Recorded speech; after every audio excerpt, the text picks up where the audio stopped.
Most welcome to all of you in my YouTube channel, Glimpse of Success. First of all, if you have not subscribed my YouTube channel, then subscribe it to get more and more video related to physics.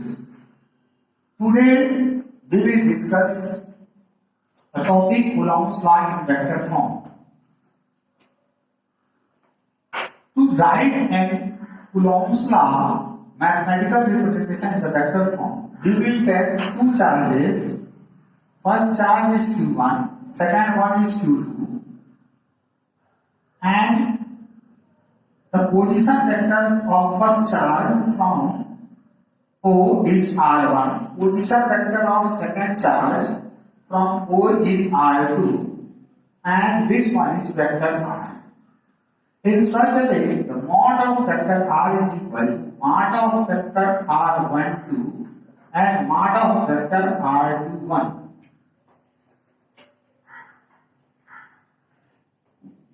General formula of electrostatic force, electrostatic force का हमने जो general formula पढ़ा था 1/4 pi epsilon 0 Q1 into Q2 upon R square, ये formula हमने पढ़ा हुआ था।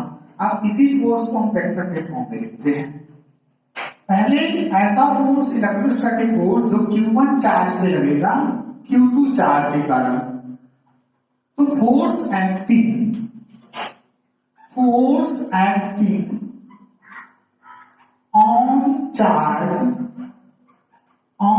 charge Q1 due to charge Q2 charge Q1 charge पर Q2 चार्ज के कारण, इस फोर्स को हम F12 से रिप्रेजेंट करेंगे। One means acting on Q1, two बाद में लिखा हुआ है due to the charge, force acting on charge Q1 due to the charge Q2, इसलिए F12 लिखा है। F21 का मतलब क्या होगा? Force acting on charge Q2 due to the charge Q1। इस फोर्स को 1/4 pi epsilon 0 Q1 into Q2 upon R square, ये फोर्स कितना लग रहा है? 1 पे लग रहा है। इस फोर्स का डायरेक्शन इधर हो गया, ये आपको पॉइंट 2। अब ये यूनिट वेक्टर इसका देखना है, इसका यूनिट वेक्टर कितना रहेगा? R21, 2 से 1 की तरफ इसका डायरेक्शन है, तो यूनिट वेक्टर इधर रहेगा। F12 is equal to 1/4 pi epsilon 0 Q1 into Q2 upon R cube, और R से हमने मल्टीप्लाई कर लिया, R21 वेक्टर फॉर्म में आ गया।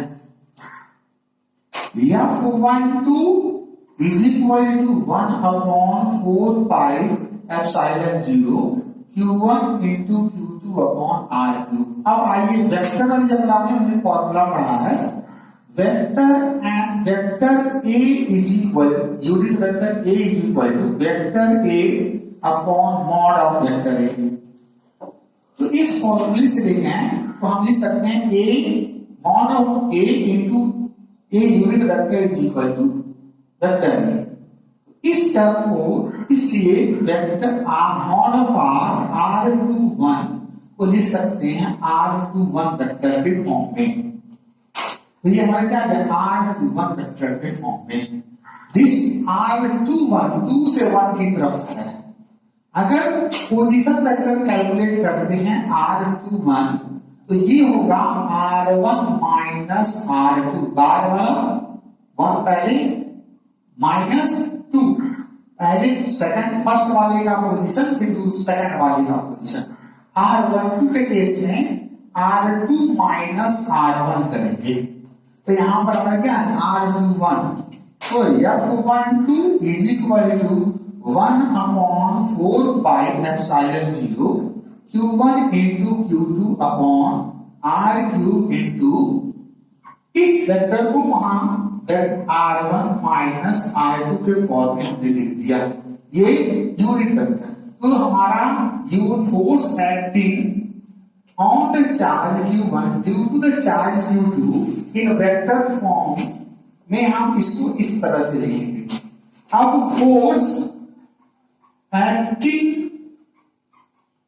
on charge Q2 charge Q1, F21 देखिए, इसको लिख सकते हैं 1/4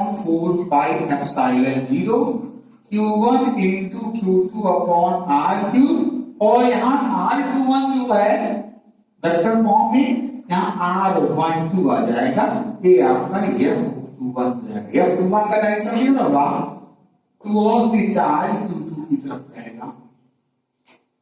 अब इन दोनों एक्सप्रेशन से हम ये देख सकते हैं, यहां से देखें कि जो वेक्टर R12 है वो minus of the vector R21 है, डायरेक्शन अपोजिट है।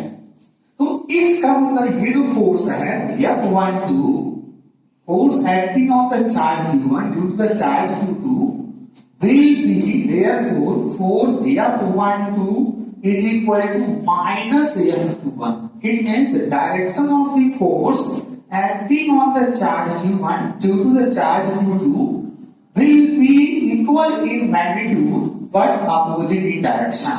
So अगर हम इसकी मॉड वैल्यू लेंगे तो दोनों फोर्स का मैग्नीट्यूड सेम आएगा। देखिए दोनों फोर्स में डिफरेंस क्या है, दोनों फोर्स का डायरेक्शन अपोजिट है। जो फोर्स F12 है वो Q1 की तरफ है और जो F21 है वो Q2 की तरफ है।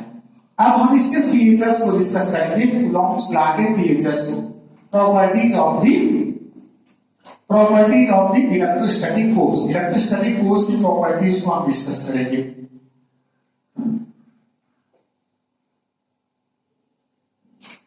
First of all, Coulomb's law is applicable only for the point size charge particles. Coulomb's law जो होता है वो point size charge particle के लिए applicable होता है। तो फीचर्स में आए, फीचर्स कौन कौन से हैं?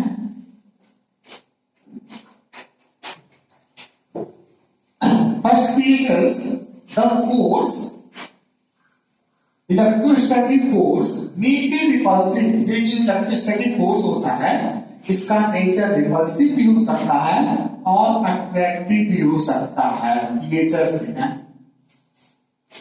पहला जो इलेक्ट्रोस्टैटिक फोर्स है वो रिपल्सिव होगा। इलेक्ट्रोस्टैटिक फोर्स वो रिपल्सिव भी हो सकता है और अट्रैक्टिव भी हो सकता है। That may be repulsive, that may be attractive. Features of this electrostatic force. इस इलेक्ट्रोस्टैटिक फोर्स के फीचर्स को हम डिस्कस करेंगे। क्या क्या फीचर्स हैं? Electrostatic force, the formula of electrostatic force was given by the Coulomb, and the nature of this force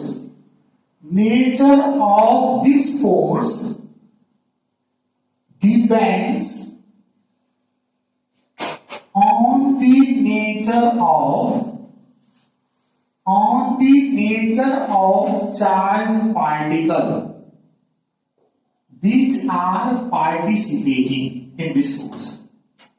जो भी चार्ज पार्टिकल का नेचर होगा उसके अकॉर्डिंग फोर्स का नेचर होगा। फोर्स दो तरह से हो सकते हैं फोर्स का nature, it may be repulsive, ये रिपल्सिव हो सकता है, और it may be attractive. Electrostatic force repulsive हो सकता है या तो अट्रैक्टिव होगा। ये रिपल्सिव तब होगा when the charge particles will be like charges। अगर जो चार्ज पार्टिकल लाइक चार्जेस का मतलब या तो दोनों चार्ज पार्टिकल पॉजिटिवली चार्ज हो या दोनों चार्ज पार्टिकल नेगेटिवली चार्ज हो, तो उसमें जो फोर्स एक्ट करेगा उस इलेक्ट्रोस्टैटिक फोर्स का नेचर रिपल्सिव होगा। लेकिन अनलाइक चार्ज के लिए इलेक्ट्रोस्टैटिक फोर्स का नेचर अट्रैक्टिव होगा। अगर दोनों चार्ज पार्टिकल में एक चार्ज पार्टिकल पॉजिटिवली चार्ज है और दूसरा नेगेटिवली चार्ज है तो उस इलेक्ट्रोस्टैटिक फोर्स का नेचर अट्रैक्टिव होगा। लाइक चार्जेस का मतलब या तो दोनों पॉजिटिव हो या दोनों नेगेटिव हो। अनलाइक चार्ज से मतलब एक पॉजिटिव हो और दूसरा नेगेटिव हो। दूसरी property, its range is high, its range is infinite। इसका रेंज जो होता है वो इनफाइनाइट होता है। सो दिस फोर्स, इसलिए इस फोर्स को हम लॉन्ग रेंज फोर्स भी कहते हैं। ये फोर्स हमारा लॉन्ग रेंज फोर्स कहलाता है। तीसरी प्रॉपर्टी, इट इज और सेंट्रल फोर्स, ये सेंट्रल फोर्स है।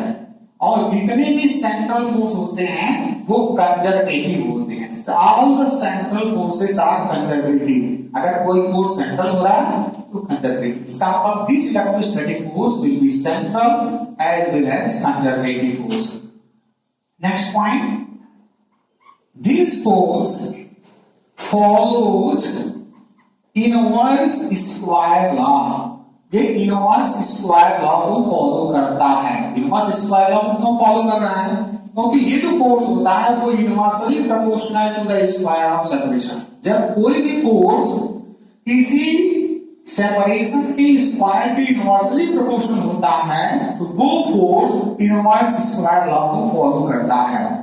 Next features, it is charge dependent. ये जो फोर्स होता है वो चार्ज पे डिपेंड करता है। Next, it is spin independent. ये स्पिन पे डिपेंड नहीं करता। It is spin independent.